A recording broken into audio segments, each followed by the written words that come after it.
And many of you know that I'm from Malaysia, which is about as far as you can go on the other side of the world before you start coming back, the world being round and all. We've been over this. I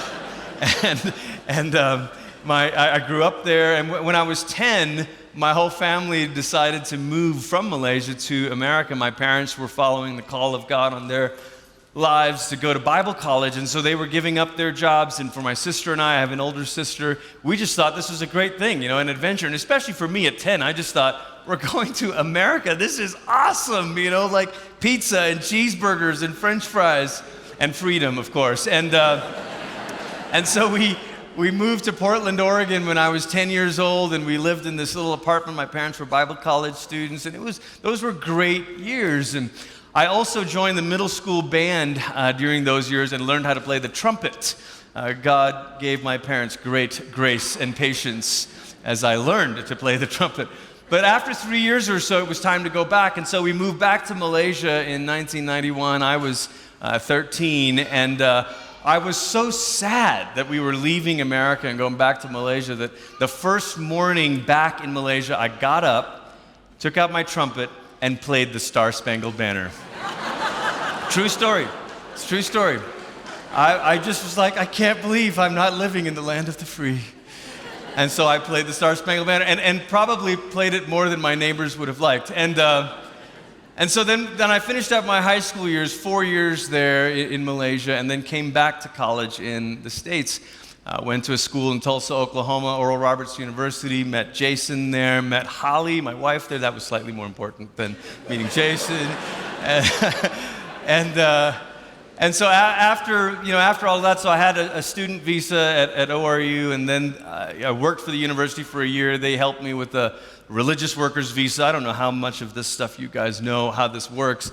It's quite a bit of paperwork and legal fees and all of that. And then after that, I came over to New Life in the summer of 2000, and the church was kind enough to be a sponsoring organization for my religious workers visa to work here at the church. And so after about a year of that, though, Holly and I got married, and then things got easier on all of that side. So, applied for the green card and all of that, did all these interviews up in Denver, and you're showing photos of your wedding album, letting them know this is real, and it's a great process. I'll tell you more sometime. And so I had the green card for a lot of years, and then finally, in August of 2009, completed the process and became a citizen. So I wanted to show you this picture because there that is. This is 10 years ago. You can tell it's 10 years ago because the hair, the glasses, all the stuff, yeah.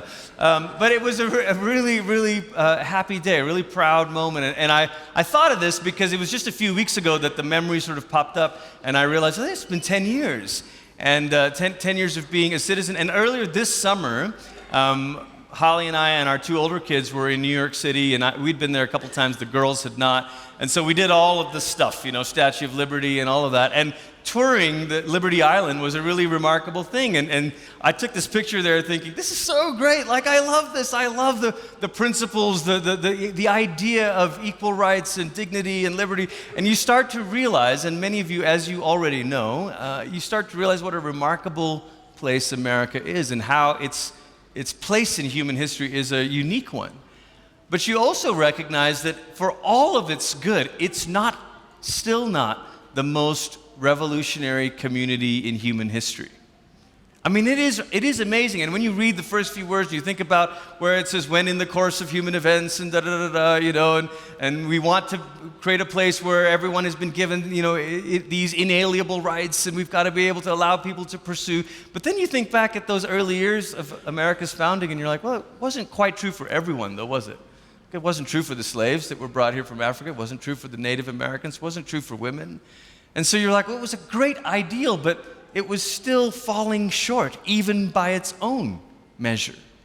And so you say, well, as remarkable as America is, what is actually the most revolutionary community in human history? It may surprise you to know that it's the church.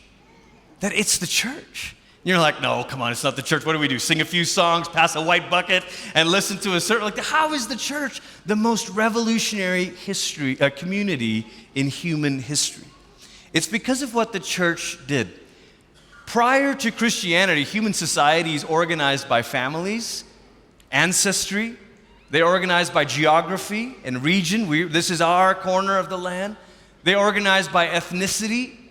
They were organized by certain patterns of living. These are the nomadics. These are the settlers.